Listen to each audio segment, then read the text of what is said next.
Good morning, everyone. Good morning, grade 10.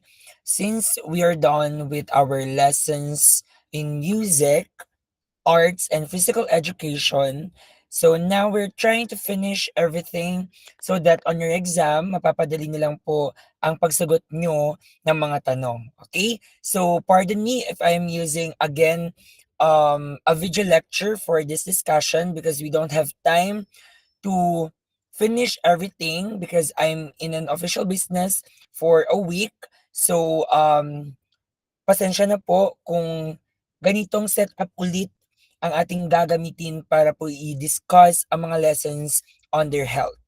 Okay, but of course, I am trying to do everything for you to have a good or for us to have a good discussion. All right, so now for this morning, we are going to discuss topics on their health. So ano pong topic na to? Okay, take note that on your screen it is being flashed the Sustainable Development Goals.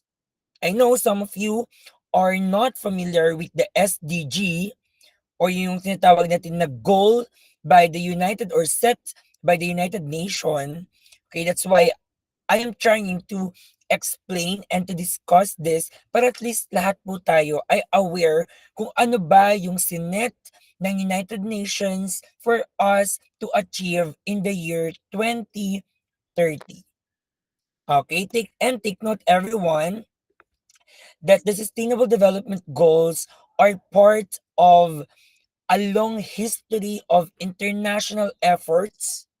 So hindi lang po limited to sa Pilipinas, hindi lang to limited sa America, but this is international. So when we speak of international, this consists of different countries. Okay, so anong effort na ginagawa ng UN to at least address challenges? Okay, that's why sabi dito that the SDG is part of the international efforts to address global challenges, particularly focusing on poverty, kahirapan po, inequality, climate change, environmental sustainability, and peace. Okay? So most po ng mga problema ng ating lipunan ay ina-address ng Sustainable Development Goals. Alright, but take note that the journey toward the SDGs can be traced through several key milestones in global development. So basically po, hindi po nag-start ito because of the goal in the year 2030, but because of the Millennium Development Goals that was set in the year 2000. Okay? So basically po, ito po ay pangalawang goal na po ng United Nations na ginawa para po mag-eradicate natin yung mga societal problems. Okay? So in the year 2000, meron na po silang tinawag na Millennium Development Goals. And this should be achieved in the year 2015. But take note that in Millennium Development Goals, there are only 8 goals na ini-aim nila to achieve in the year 2015. So basically, the 8 goals are focusing or were focused on the issues of poverty, education, health, gender equality, and environment. Okay? So, ngayon, sabi siguro ng United Nations, why only 8? 'Di ba? Our society, our community is progressing. Therefore, anong gagawin natin? So basically, the UN set another goal in order for each country to achieve in the year 2030. So that's the time that the UN set the 17 Sustainable Development Goals. As you can see on your screen, there are 17 Sustainable Development Goals. Right?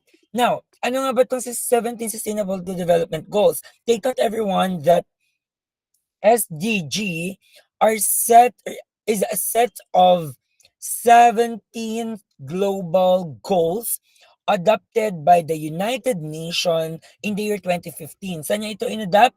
From the Millennium Development Goals. Okay?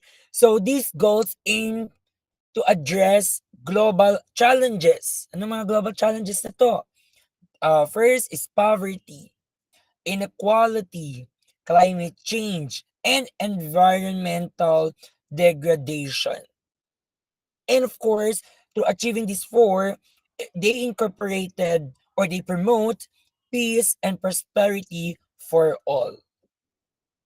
Okay, so basically naging broad, mas dumami ang scope ng Sustainable Development Goals. From 8 goals, naging 17 goals.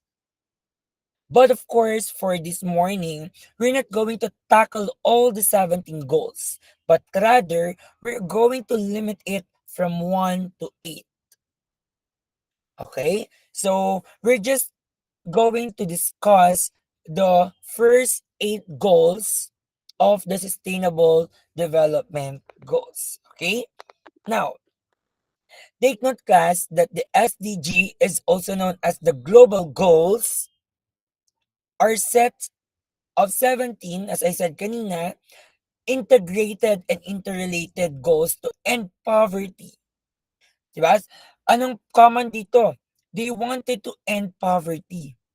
From the 8 goals, ang main po nila ay poverty kasi po rampant na po in each country ang kahirapan.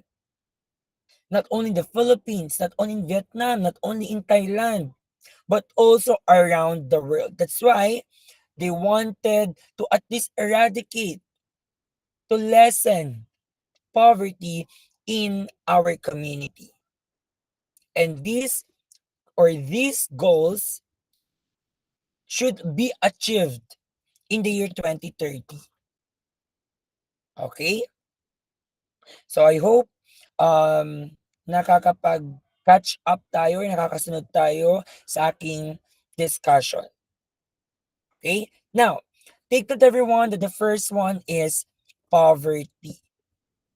Okay? Ano ba meron sa poverty? Take note everyone that the UN set the no poverty for the first goal of the SDG. Bakit po kaya? Because this is the main objective of the UN or the group, okay, to end poverty para wakasan po ang kahirapan.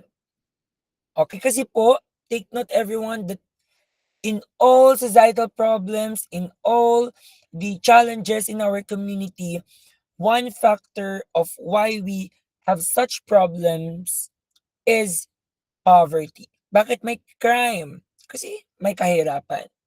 Bakit may pagpatay? Kasi may kahirapan.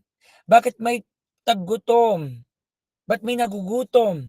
Kasi nga may kahirapan. Ba't may mga taong hindi nakakapag-aral? Kasi po kahirapan.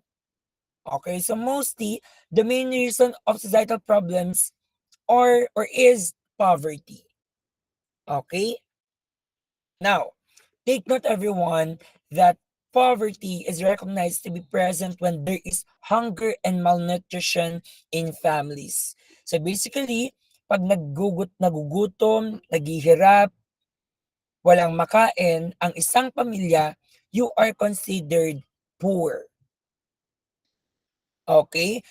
Kasi nga, you're not able to provide your basic need, which is the food. Okay, now, take note that in our country, of course, the Philippines, many Filipinos have limited access to education and basic services like water, electricity, and medical services. Bakit po? Why do we have limited access or why Filipinos or most Filipinos have a limited access to these?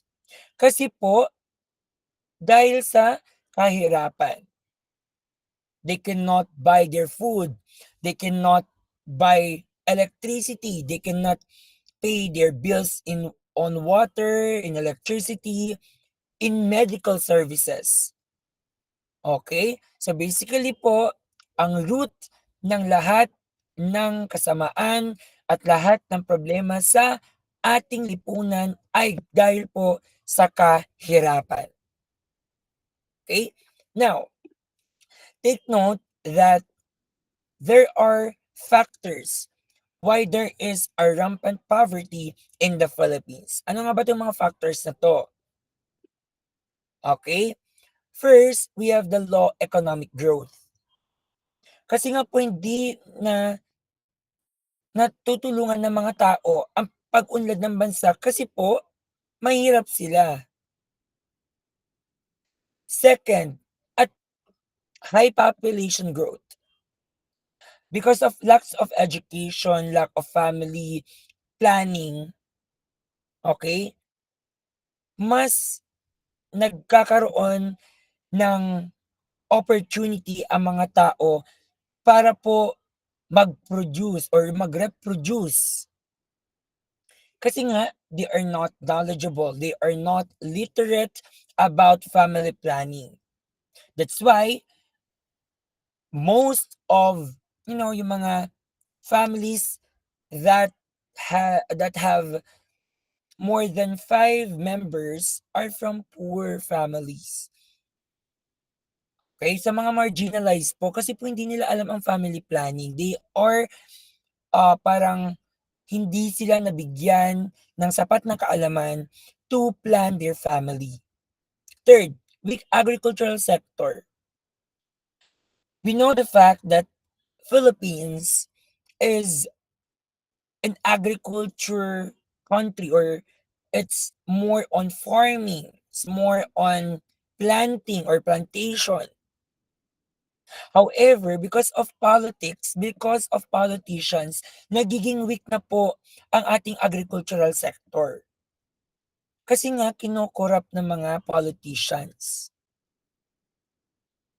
Sa simpleng insurance ng mga farmers, hindi pa maibigay sa mga farmers.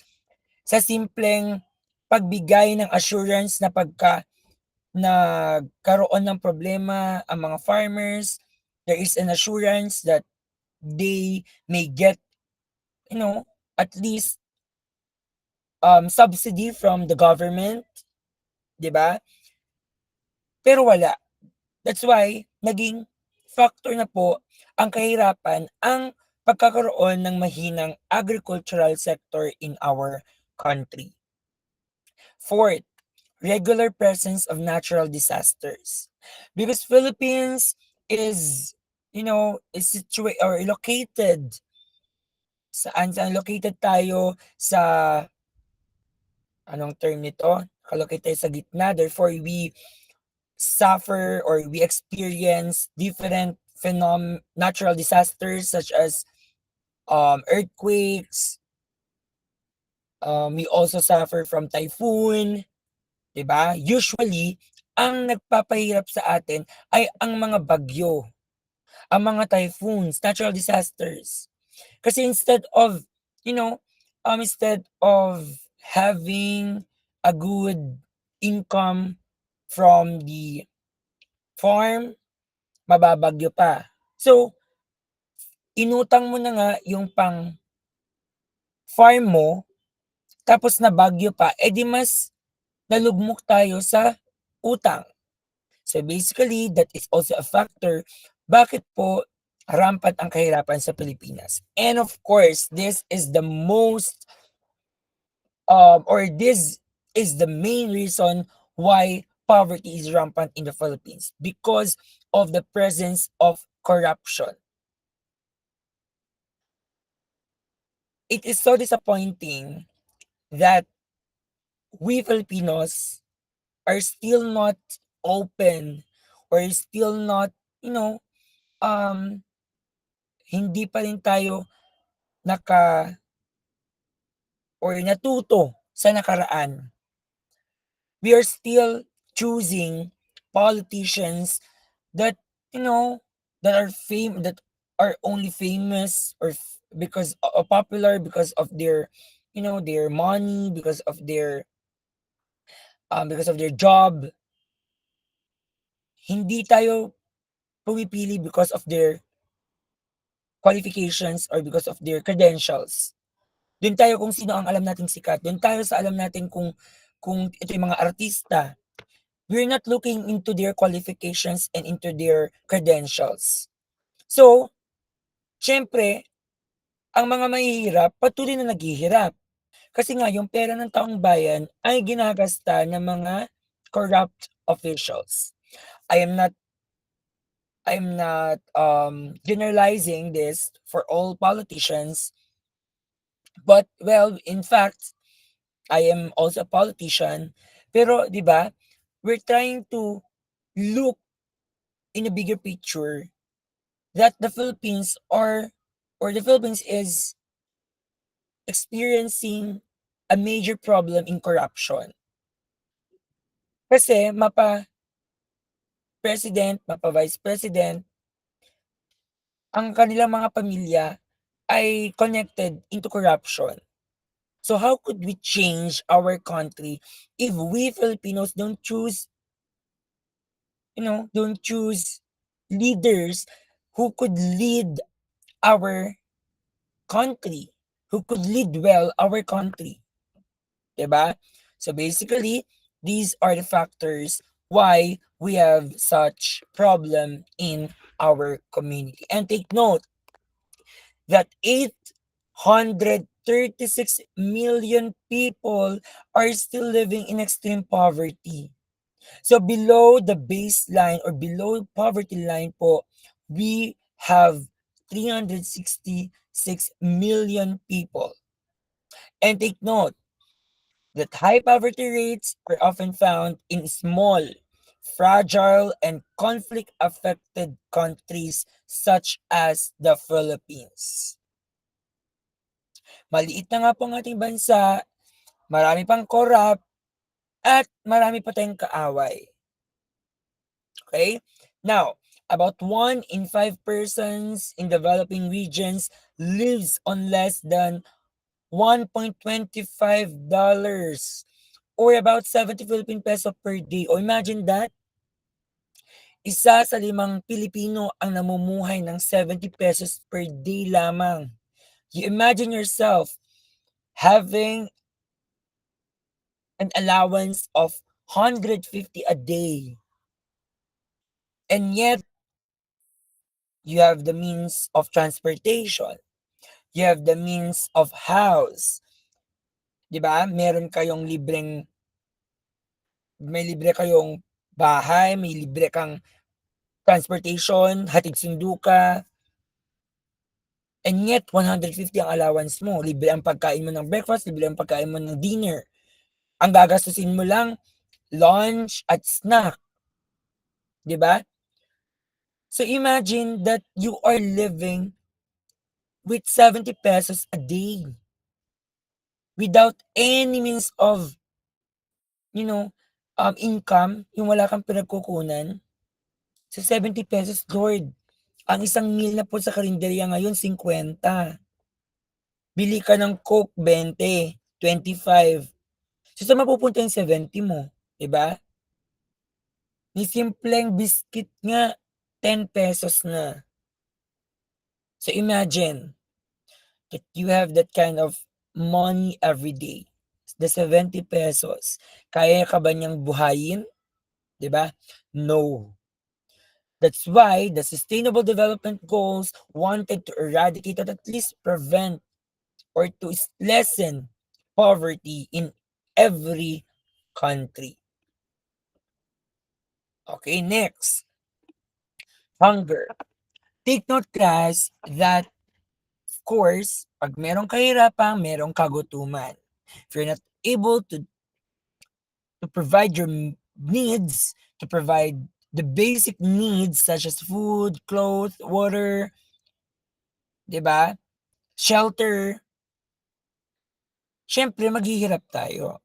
So, ang pangalawa pong goal ng Sustainable Development Goals is to have a zero hunger, to end hunger. wakasan ang kagutuman.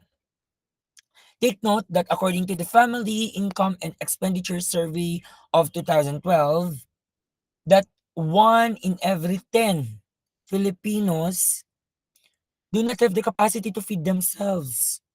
So imagine that, sa 10 tao, isa ang hindi kayang pakainin ang sarili. And they are considered as food poor or food hungry. 'Di ba? So, kung may nakikita kayong namamalimos sa daan, isa na po sila doon because they cannot feed themselves. They cannot provide the needs of food. Okay? So, kat katuwang po ng kagutuman ay ang malnutrisyon. Kapag wala ka na pong makain, ikaw ay magiging malnourished. Okay? So, isang factor din kung bakit tayo nagkakaroon ng maraming problema sa kalusugan. And take note that in the year 2015, the Global Hunger Index reported that the Philippines is faced with a serious level of hunger.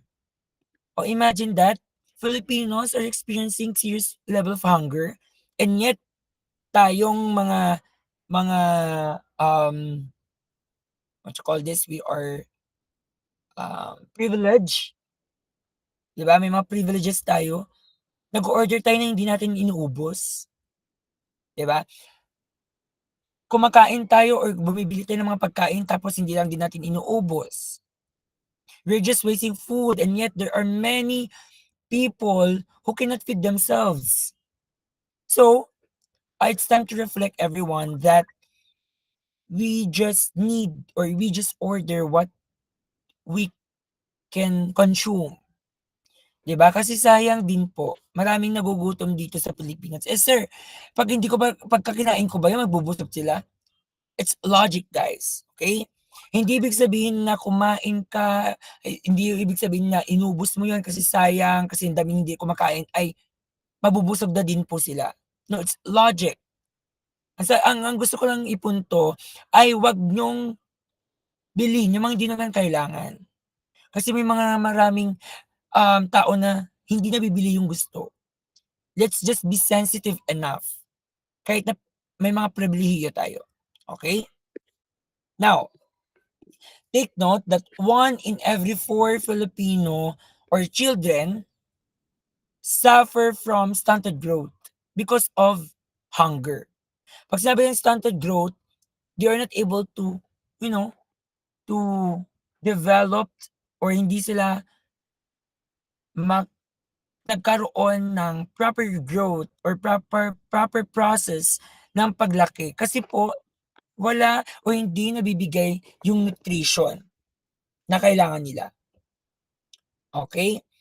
And take note that globally, 1 in 9 people in the world is undernourished.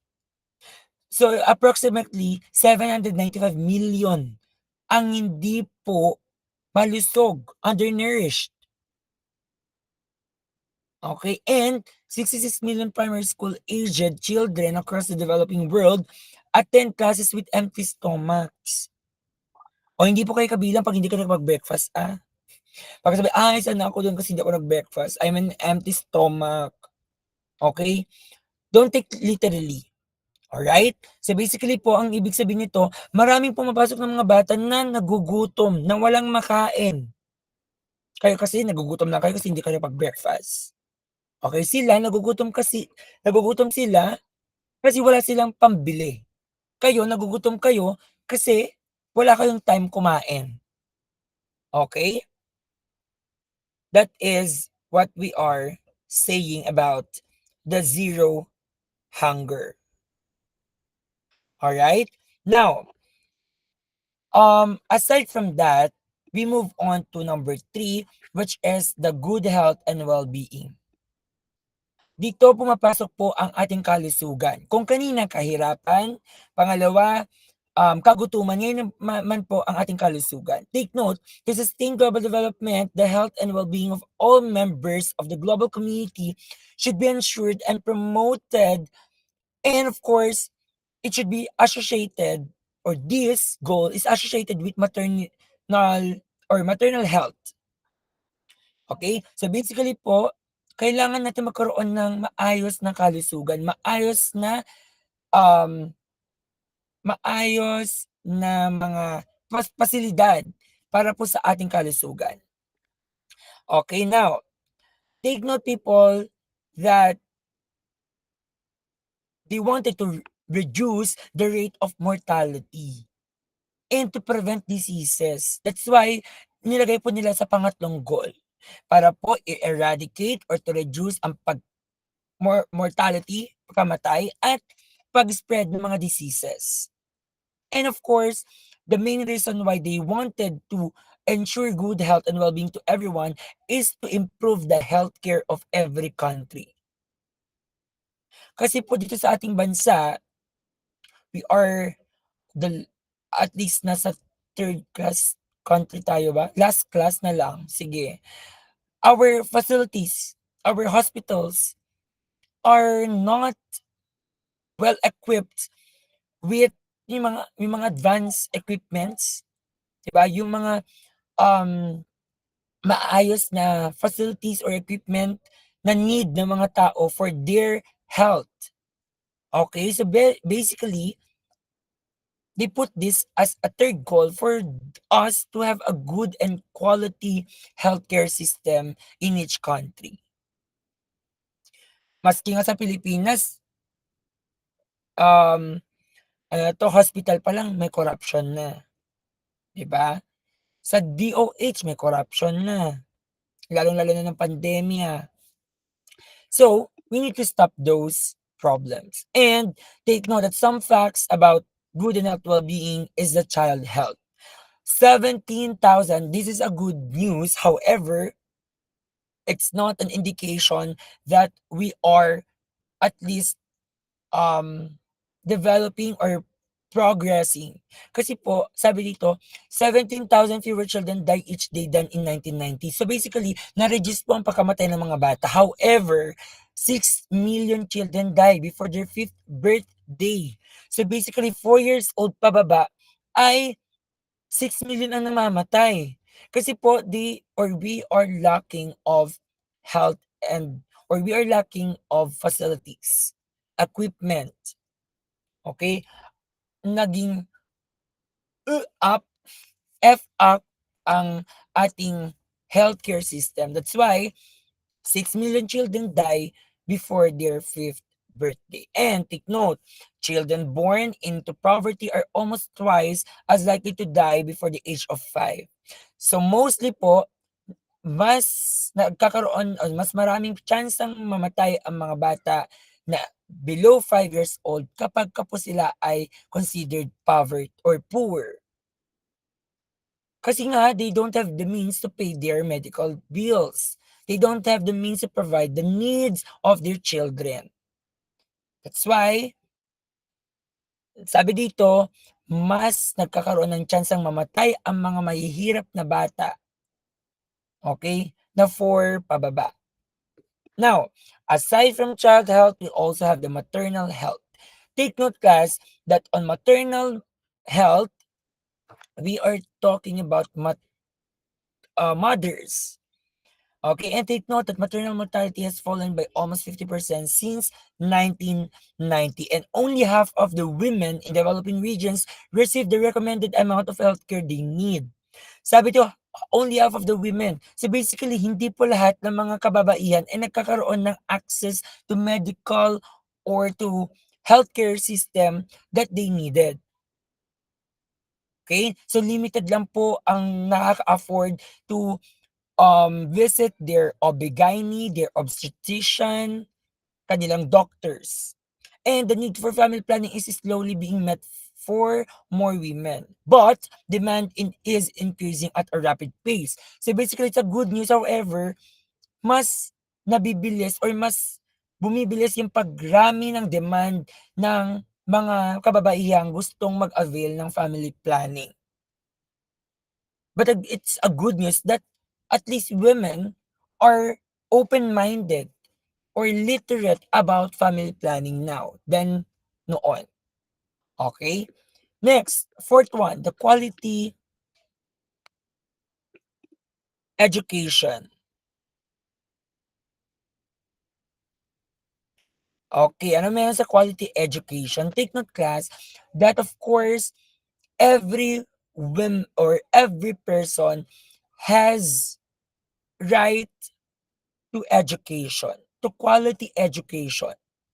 So basically, this fourth SDG is to ensure inclusive and equitable quality education and promote lifelong learning opportunities for the year 2030. So basically, since education is a key driver of social and economic development, syempre pag may alam ka, may natapos ka, mas nakakatulong ka sa ekonomiya ng inyong bansa. Kasi nga, may trabaho ka, may alam ka. Okay, and it helps people escape from poverty, from excuse me, from hunger. And of course, if you have the access to education, you can improve your health and increase job opportunities. So through that, you could contribute to the economic growth of your country. However, millions and millions of children and adults worldwide still lack access to education due to factors such as poverty, conflict, and gender inequality. Why do we include conflict? Because there are countries that are still in war. Kaya po, instead of having a time for education, mas priority po nilang makipagbardagulan, charot, makipag-away, makipag-war, okey? So, sabi dito sa SDG, everyone should have a quality education from early childhood to higher education, okey? So, hindi lang po from the lowest or from the grades 1 to 6, but also it should be from 1 to tertiary education. Next, gender equality. Take note everyone that we're talking about equality. We're talking about being inclusive. Okay? Hindi lang po limited ito sa mga bakla, sa mga tomboy, sa mga bisexual, but also everyone. Pag sinabi kasing gender equality, we're not only talking about the third sex or yung mga pangatlong kasarian, but we're talking about everyone. Mapalalaki, mapababae, mapabakla, mapatomboy, we are or we should demand of gender equality.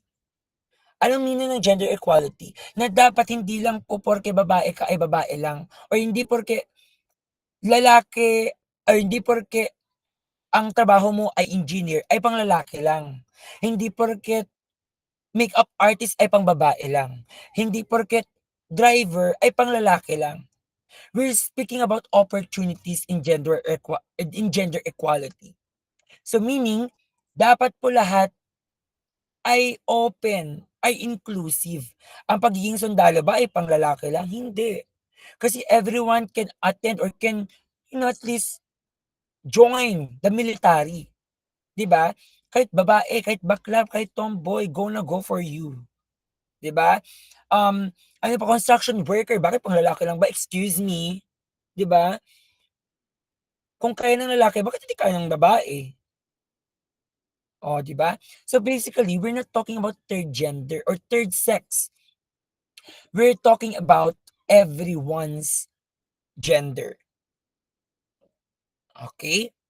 And take note that in gender equality, it focuses on eliminating discrimination. As I said kanina, kasi some girls or some ladies experience discrimination in workplace. Na pagka ganito, ganyan, babae ka, dapat ang work mo ay taga-hugas lang. No. 'Di ba? Bakit ang babae lang, taga-hugas na lang ba? Sa bahay ninyo, ang nanay niyo ay taga-linis lang ba? Tagalaba lang ba, 'di ba? No. Because everyone can do kung anong kaya ng isa, kaya din po ng lahat. And take note that gender equality is a fundamental human rights. and a key driver of social and economic development. However, kasi women and girls around the world still facing this kind of discrimination. Ano mga discrimination na 'to? Unequal access to education, may mga culture pa rin or may mga group of, you know, people pa rin na mga babae ay para sa loob ng bahay lang. May mga babae na ito lang ang trabaho nila, okey? So, dapat po wakasan na natin ang gender-based, um, violence or gender-based, standard sa mga trabaho sa workplace, okey? Now, we're moving to the sixth one, which is the clean water and sanitation. Take note everyone that the sixth goal of the SDG is to have a clean water and sanitation because not all countries have clean water. Hindi po lahat ay may access sa malinis na tubig at sanitation. Thus, everyone deserves a clean water. Kasi po, kapag walang tubig na malinis, wala kang maiinom, wala kang panlaba, wala kang panghugas ng pinggan, 'di ba? Ang daming maaapektuhan kung wala tayong maayos na waters and sanitation of course. And take note, marami pong namamatay na mga tao because of unclean water, okey? May mga contaminations, mga ganyan na problems. And, take note everyone that in our country, in our community, the problem of drought or shortage of water supply afflicts the people from the poorest countries, okay? And it complicates hunger and malnutrition problems. I will give you example, the Africa, 'di ba? They are one of the poorest country or poorest, um, tawag dito, continent in the world, and they don't have access to clean water. Sa ano po, sa Africa, wala po silang maayos na access sa tubig, okey? So, anong problema nito? Wala silang pang-inom, wala silang, tubig na pang-inom, pangluto. So, naapektuhan yung kanilang livelihood and also their nutrition, their health. Okay, and take note that at least 1.8 billion people globally use a source of drinking water that is fecally contaminated. Meaning, hindi po siya pwedeng i-consume ng tao kasi po contaminated siya. Hindi siya safe sa ating tiyan. But water scarcity affects more than 40% of the global population and is projected to rise. And over 1.7 billion people are currently living in river where water use exceeds recharge. Okay? So basically po, ito yung mga facts about clean water and sanitation. Now, in the Philippines, we are lucky that we have access to clean water. Not all, but at least we have access to water. May panluto tayo, may panligo tayo, may pang-inom tayo. That's why, at least, we lessen the problem of water scarcity. We lessen the problem of unhealthy, or contamination. Kasi po, tayo ay mayroong clean water, at least. Now, we move on to the seventh one. Take note everyone that the seventh goal in the Sustainable Development Goals is to have an affordable and clean energy. This goal aims to ensure that everyone should have access to affordable, reliable, sustainable, and modern energy in the year 2030. Pag sinabi nating reliable, sustainable, ito ba yung mga energies na from windmill, from solar panels, And this goal focuses on increasing the use of renewable energy. 'Di ba? Hindi tulad ng ngayon in our country, we are using um, gas to produce electricity. Okay? Luckily, Ilocos region is using the windmill to produce electricity. So that's an example of a renewable energy. Okay? And of course, Laguna din po. Now, take note that it is essential that we need to have a clean energy for a sustainable future. At least we reduce environmental impact while ensuring that everyone has access to reliable and affordable energy. Okay? So basically, dapat po magkaroon tayo ng affordable and clean energy. Tulad ng mga paggamit natin ng sasakyan, dapat i-limit na po natin yon. Kasi po, imagine that in 10 families or 10 individuals na pumapasok sa school, o sabihin na lang natin 10 teachers, tag-iisa nila ng sasakyan. Imagine that, we are using 10 cars. What if mag-commute na lang tong 10 people? They use tricycle. So anong effect nito? Dalawa na lang pong magiging or dalawa na lang po ang tricycle na na magagamit natin kasi 10 tayo, 10-10. So from 10 cars, mare-reduce sa dalawa na lang. Okay? So that's what we are trying to explain about the affordable and clean energy. At least we lessen the use of to mga cars, electricities. Okay? Pag hindi na kailangan, wag nating i-charge, wag nating gamitin.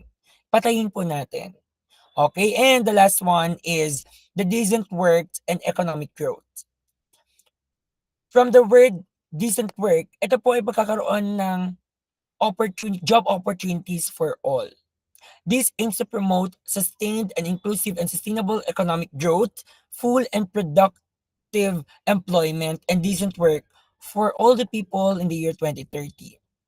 Okay, so basically ito po ay ginawa para po magkaroon tayo ng job opportunities, para po magkaroon tayo ng fair wages at i-improve ang ating work conditions. Na we are following inclusivity. As I said, hindi porke babae ka ay dapat pambabae lang yung work mo. At hindi porke lalaki ka ay panlalaki lang ang work mo. Okay? Because this also affects the economic growth of every country. And take note that economic growth is vital for reducing poverty and improving living standards. Kasi nga po, pagka mataas ang ekonomiya ng isang bansa, that means that people are at least not facing poverty kasi nga tumataas eh. Therefore, nag improve din po ang kabuhayan ng mga tao. So pag meron tayong maayos na job, meron tayong maayos na trabaho, may maayos din po tayong ekonomiya. Ayun lang po yun. Okay?